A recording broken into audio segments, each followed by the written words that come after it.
ಬೆಂಗಳೂರಿನ ವರ್ಮಾ ಬಂಗಲೆಯಿಂದ ಹೊರಟ ಅಭಯ್ ವರ್ಮನ ಕಪ್ಪು ಬಣ್ಣದ ಮಹೀಂದ್ರ ಥಾರ್ ಜೀಪ್ ಮಲೆನಾಡಿನ ಘಾಟ್ ರಸ್ತೆಗಳಲ್ಲಿ ವೇಗವಾಗಿ ಮುನ್ನುಗ್ತಿತ್ತು. ಜೀಪ್ನ ಇಂಜಿನ್ ಸದ್ದಿಗಿಂತಲೂ ಭೀಕರವಾಗಿ ಅಭಯ್ನ ಹೃದಯದಲ್ಲಿ ಸಿಟ್ಟು ಆರ್ಭಟಿಸುತ್ತಿತ್ತು.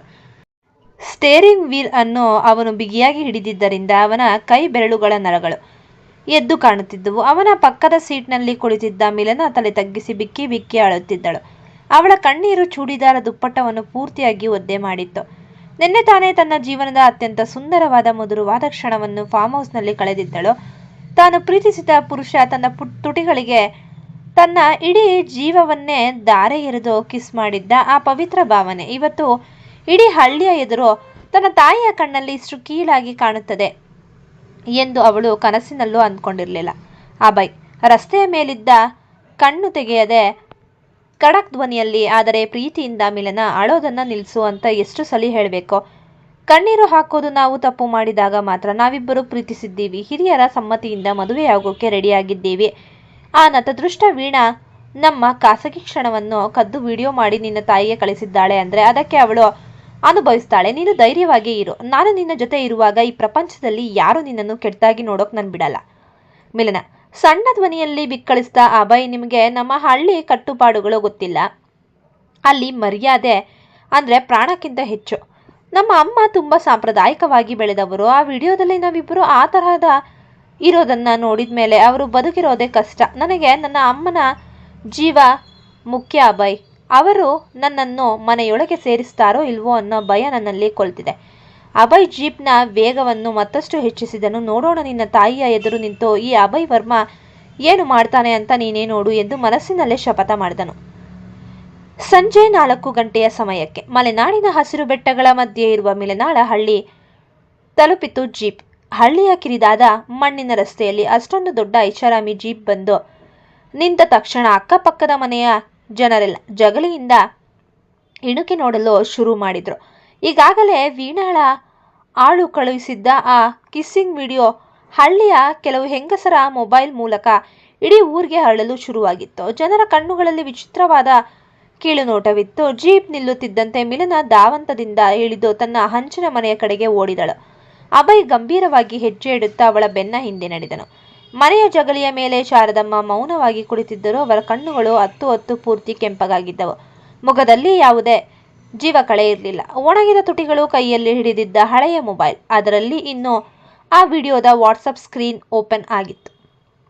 ಮಿಲನ ಓಡಿ ಬಂದು ಶಾರದಮ್ಮನ ಕಾಲಬುಡಕ್ಕೆ ಕುಳಿತು ಅವರ ಕೈ ಹಿಡಿಯಲು ಹೋಗಿ, ಅಮ್ಮ ಅಮ್ಮ ನಾನು ಬಂದಿದ್ದೀನಿ ಅಮ್ಮ, ಪ್ಲೀಸ್ ನಾನು ಹೇಳೋದನ್ನು ಕೇಳು ಅಮ್ಮ, ಆ ವಿಡಿಯೋ ಸುಳ್ಳು ಅಮ್ಮ ಅಂದರೆ ಶಾರದಮ್ಮ ಒಮ್ಮೆಗೆ ತನ್ನ ಕೈಯನ್ನು ಹಿಂದೆಳೆದುಕೊಂಡಳು.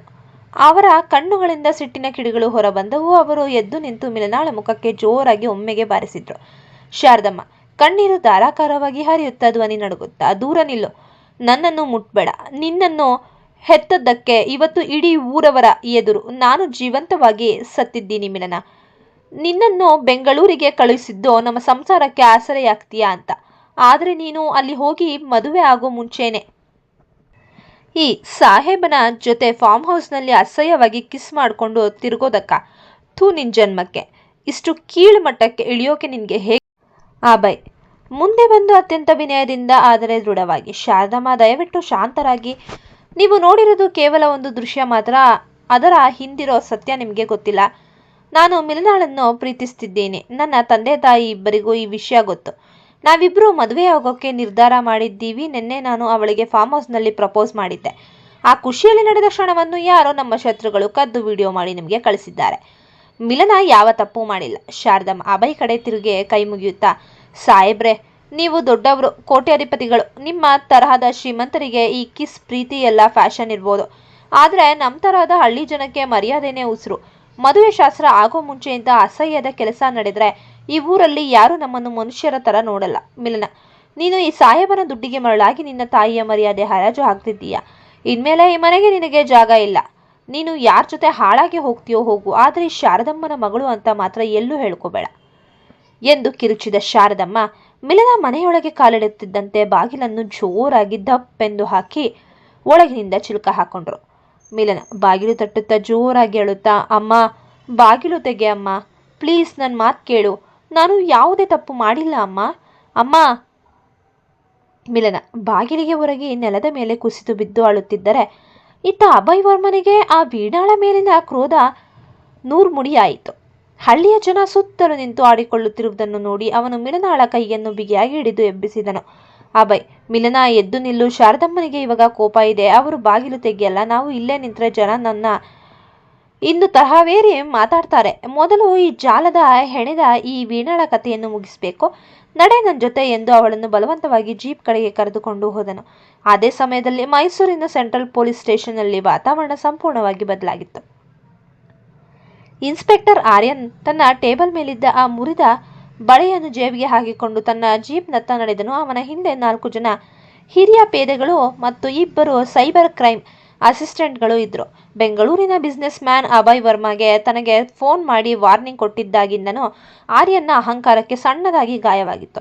ಯಾರೆಂದೋ ತಿಳಿಯದ ಬಿಸ್ನೆಸ್ ಮ್ಯಾನ್ ಒಬ್ಬ ಪೊಲೀಸ್ ಅಧಿಕಾರಿಗೆ ಕಾನೂನು ಕಲಿಸುವುದನ್ನು ಅವನು ಸಹಿಸ್ತಿರಲಿಲ್ಲ. ಆದರೆ ವೀಣಾ ಒಬ್ಳು ಅಪಾಯಕಾರಿ ಕ್ರಿಮಿನಲ್ ಮತ್ತು ಅವಳು ಮೈಸೂರಿನಲ್ಲೇ ಅಡಗಿದ್ದಾಳೆ ಎಂಬ ಮಾಹಿತಿ ಸತ್ಯವಾಗಿತ್ತು. ಆರ್ಯನ್ ಖಡಕ್ ಆಗಿ ತನ್ನ ಟೀಮ್ಗೆ ಲೀಸನ್ ಎರ್ವಿನ್, ಬೆಂಗಳೂರಿಂದ ಎಸ್ಕೇಪ್ ಆಗಿರೋ ವೀಣಾ ಇವಾಗ ಒಂಟಿಕೊಪ್ಪಲಿನ ಸುತ್ತಮುತ್ತ ಇರೋ ಹೋಮ್ ಸ್ಟೇಗಳಲ್ಲಿ ಅಡಗಿದ್ದಾಳೆ. ಅವಳು ತುಂಬಾ ಚಾಣಾಕ್ಷೆ. ನಮ್ಮ ಪೊಲೀಸ್ ವಾಹನಗಳನ್ನು ನೋಡಿದ್ರೆ ತಕ್ಷಣ ಅಲರ್ಟ್ ಆಗ್ತಾಳೆ. ಅದಕ್ಕೆ ನಾವು ಸರ್ಕಾರಿ ಗಾಡಿಯಲ್ಲಿ ಹೋಗಲ್ಲ, ಸಿವಿಲ್ ಡ್ರೆಸ್ನಲ್ಲಿ ಖಾಸಗಿ ಕಾರುಗಳಲ್ಲಿ ಹೋಗ್ತೀವಿ. ಪ್ರತಿಯೊಂದು ಹೋಮ್ ಸ್ಟೇನು ಸದ್ದಿಲ್ಲದೆ ಕಾರ್ಡನ್ ಮಾಡಬೇಕು. ಆರ್ಯನ್ ತನ್ನ ಬುಲೆಟ್ ಬೈಕ್ ಹತ್ತಿದನು. ಸಿವಿಲ್ ಬಟ್ಟೆಯಲ್ಲಿ ಇದ್ದ ಆರ್ಯನ್ ಕಪ್ಪು ಜಾಕೆಟ್ ಧರಿಸಿ ಸೊಂಟದಲ್ಲಿ ತನ್ನ ಸರ್ವಿಸ್ ರಿವಾಲ್ವರ್ ಇಟ್ಕೊಂಡು ಮೈಸೂರಿನ ರಸ್ತೆಗಳಲ್ಲಿ ಮುನ್ನುಗ್ಗಿದ್ದನು. ಮೈಸೂರಿನ ಒಂಟಿಕೊಪ್ಪಲಿನ ಸಣ್ಣ ಹೋಮ್ ಸ್ಟೇ ರೂಮ್ ನಂಬರ್ 104 ರಲ್ಲಿ ವೀಣಾ ಮತ್ತು ರಾಜಶೇಖರ್ ಕಳುಹಿಸಿದ್ದ ಲೋಕಲ್ ಗೂಂಡ ಮಂಜ ಇಬ್ಬರು ಕುಳಿತಿದ್ರು. ಟೇಬಲ್ ಮೇಲೆ ಮದ್ಯದ ಬಾಟಲಿ ಹಾಗೂ ವರ್ಮಾ ಕಂಪನಿಯ ಅಕೌಂಟ್ಸ್ ಡೇಟಾ ಇದ್ದ ಲ್ಯಾಪ್ಟಾಪ್ ಇತ್ತು.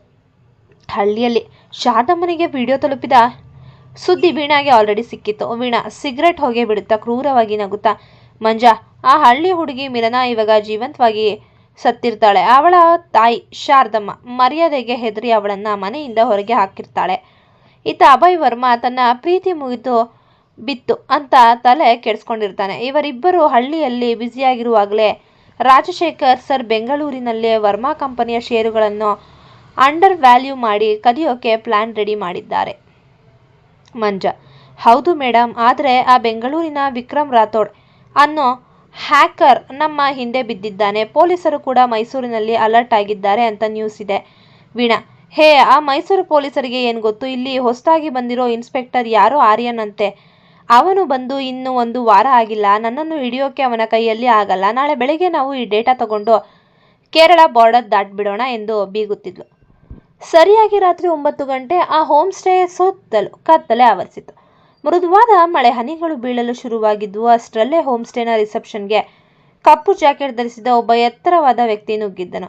ಅದು ಇನ್ಸ್ಪೆಕ್ಟರ್ ಆರ್ಯನ್. ಅವನು ರಿಸೆಪ್ಷನಿಸ್ಟ್ ಕುತ್ತಿಗೆಗೆ ಪಟ್ಟಿ ಹಿಡಿದು ತನ್ನ ಐಡೆಂಟಿ ಕಾರ್ಡ್ ತೋರಿಸಿದನು. ಆರ್ಯನ್ ಲೋ ವಾಯ್ಸ್ನಲ್ಲಿ, ಆದರೆ ಸಿಂಹದಂತೆ, ಯಾವುದೇ ಸದ್ದು ಮಾಡಬೇಡ. ಬೆಂಗಳೂರಿನಿಂದ ಬಂದಿರೋ ವೀಣಾ ಅನ್ನೋ ಹೆಂಗಸು ಯಾವ ರೂಮ್ನಲ್ಲಿದ್ದಾಳೆ? ತಕ್ಷಣ ಸತ್ಯ ಹೇಳು, ಇಲ್ಲ ಅಂದರೆ ನಿನ್ನ ಹೋಮ್ ಸ್ಟೇ ಸೀಲ್ ಮಾಡ್ತೀನಿ. ಭಯದಿಂದ ನಡುಗಿದ ರಿಸೆಪ್ಷನಿಸ್ಟು ರೂಮ್ ನಂಬರ್ 104 ಎಂದು ಕೈ ತೋರಿಸಿದನು. ಆರ್ಯನ್ ತನ್ನ ಟೀಮ್ಗೆ ಸನ್ನೆ ಮಾಡಿದನು. ಪೊಲೀಸರು ಇಡೀ ಕಾರಿಡಾರ್ ಅನ್ನು ಆವರಿಸಿಕೊಂಡರು. ಆರ್ಯನ್ ನೇರವಾಗಿ ರೂಮ್ ನಂಬರ್ 104ರ ಬಾಗಿಲು ಬಳಿ ಬಂದು ನಿಂತನು. ಯಾವುದೇ ಮುನ್ಸೂಚನೆ ನೀಡದೆ ಆರ್ಯನ್ ತನ್ನ ಬೂಟುಗಾಲಿನಿಂದ ಬಾಗಿಲಿಗೆ ಜೋರಾಗಿ ಒದ್ದನು. ಧಪ್! ಬಾಗಿಲು ಒಡೆದು ಒಳಗೆ ಬಂದಿದ್ರು. ರೂಮ್ ಒಳಗಿದ್ದ ವೀಣಾ ಮತ್ತು ಮಂಜ ಒಮ್ಮೆಗೆ ಆಘಾತದಿಂದ ಎದ್ದು ನಿಂತರು. ಮಂಜ ತಕ್ಷಣ ತನ್ನ ಸೊಂಟದಲ್ಲಿದ್ದ ಚಾಕುವನ್ನು ಹೊರಗೆ ತೆಗೆದು ಆರ್ಯನ್ ಮೇಲೆ ದಾಳಿ ಮಾಡಲು ಮುನ್ನುಗ್ಗಿದ್ದನು. ಆದರೆ ಆರ್ಯನ್ ಸಾಮಾನ್ಯ ಪೊಲೀಸ್ ಅಲ್ಲ, ಕರಾಟೆ ಮತ್ತು ಕಂಬ್ಯಾಟ್ನಲ್ಲಿ ಎಕ್ಸ್ಪರ್ಟ್. ಅವನು ಮಂಜನ ಕೈಯನ್ನು ಗಾಳಿಯಲ್ಲೇ ಹಿಡಿದು ತಿರುಗಿಸಿ ಅವನ ತಲೆಯನ್ನು ನೇರವಾಗಿ ಟೇಬಲ್ಗೆ ಗುದ್ದಿದನು. ಮಂಜನ ತಲೆ ಒಡೆದು ರಕ್ತ ಹರಿಯಿತು. ಅವನು ನೆಲಕ್ಕೆ ಬಿದ್ದನು. ವೀಣಾ ತಕ್ಷಣ ಲ್ಯಾಪ್ಟಾಪ್ ಹಿಡಿದು ಕಿಟಕಿಯಿಂದ ಎಸ್ಕೇಪ್ ಆದಲು ಹೋದಳು.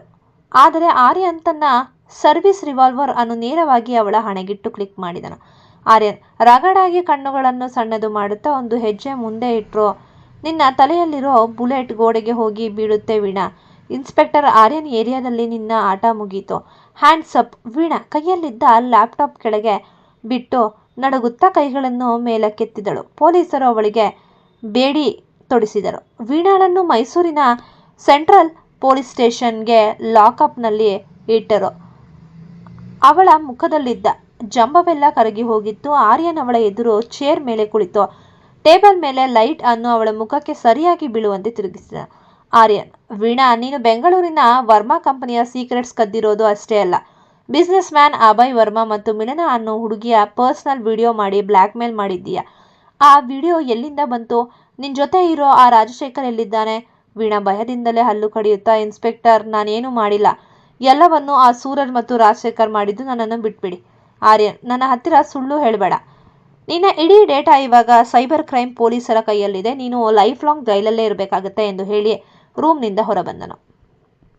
ಅಷ್ಟರಲ್ಲೇ ಆರ್ಯನ್ ಫೋನ್ಗೆ ಬೆಂಗಳೂರಿಂದ ವಿಕ್ರಮ್ ರಾಥೋಡ್ ಕಾಲ್ ಮಾಡಿದನು. Vikram Rathod, thank you inspector. Aryan, Veena arrest ಆಗಿರೋ ನ್ಯೂಸ್ ಸಿಕ್ತು. ಅಭಯ್ ಇವಾಗ ತುಂಬ ಸಿಟ್ಟಿನಲ್ಲಿದ್ದಾನೆ. ಅವನು ಮಿಲನಾಳನ್ನು ಕರ್ಕೊಂಡು ಅವಳ ಹಳ್ಳಿಗೆ ಹೋಗಿದ್ದಾನೆ. ವೀಣಾ ಕಳಿಸಿದ ವಿಡಿಯೋದಿಂದ ಅಲ್ಲಿ ದೊಡ್ಡ ಬಿರುಗಾಳಿಯೇ ಎದ್ದಿದೆ. ಮಿಲನಾಳ ತಾಯಿ ತುಂಬ ಕ್ರಿಟಿಕಲ್ ಆಗಿದ್ದಾರೆ.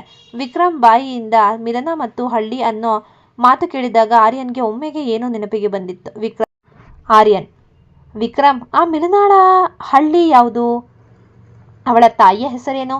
ವಿಕ್ರಮ್ ರಾಥೋಡ್, ಅದು ಮಲೆನಾಡಿನ ಹೊಸ ಕೊಪ್ಪಲು ಅನ್ನೋ ಹಳ್ಳಿ. ಇನ್ಸ್ಪೆಕ್ಟರ್, ಅವಳ ತಾಯಿ ಹೆಸರು ಶಾರದಮ್ಮ. ಮಿಲನಾಳ ತಂದೆ ಹೆಸರು ರಾಮಚಂದ್ರ ಅಂತ. ಹೊಸ ಕೊಪ್ಪಲು, ಶಾರದಮ್ಮ, ರಾಮಚಂದ್ರ. ಈ ಹೆಸರುಗಳನ್ನು ಕೇಳುತ್ತಿದ್ದಂತೆ ಆರ್ಯನ್ನ ಜೇಬಿನಲ್ಲಿದ್ದ ಮುರಿದು ಬಳೆ ಒಮ್ಮೆಗೆ ಬೆಚ್ಚಗಾದ ಹಾಗೆ ಅನಿಸ್ತು. 5 ವರ್ಷಗಳ ಹಿಂದೆ ತನಗೆ ಅಪಘಾತವಾದಾಗ ತನ್ನ ಪ್ರಾಣ ಉಳಿಸಿ ಆಸ್ಪತ್ರೆಗೆ ಸೇರಿಸಿದ್ದ ಆ ಮುಗ್ಧ ಹುಡುಗಿಯ ಊರು ಕೂಡ ಅದೇ ಹೊಸ ಕೊಪ್ಪಲು ಆಗಿತ್ತು. ಆರ್ಯನ್ನ ಹೃದಯ ಜೋರಾಗಿ ಬಡಿದುಕೊಳ್ಳಲು ಶುರುವಾಯಿತು. ಅಂದರೆ ನನ್ನ ಪ್ರಾಣ ಉಳಿಸಿದ ಆ ಮುರಿದ ಬಳೆಯ ಒಡತಿ ಈ ಮಿಲನಾಳೇನಾ ಎಂದು ಆರ್ಯನ್ ಆಘಾತದಿಂದ ಸ್ತಬ್ಧನಾದನು. ಈ ಕತೆ ನಿಮಗೆ ಇಷ್ಟವಾಗಿದ್ದಲ್ಲಿ ಕಥೆಯನ್ನು ವೀಕ್ಷಿಸಿದ ನಂತರ ದಯಮಾಡಿ ನಮ್ಮ ಚಾನಲ್ಗೆ ಸಬ್ಸ್ಕ್ರೈಬ್ ಮಾಡಿ, ಶೇರ್ ಮಾಡಿ ಮತ್ತು ಕಮೆಂಟ್ ಮಾಡಿ. ಧನ್ಯವಾದಗಳು.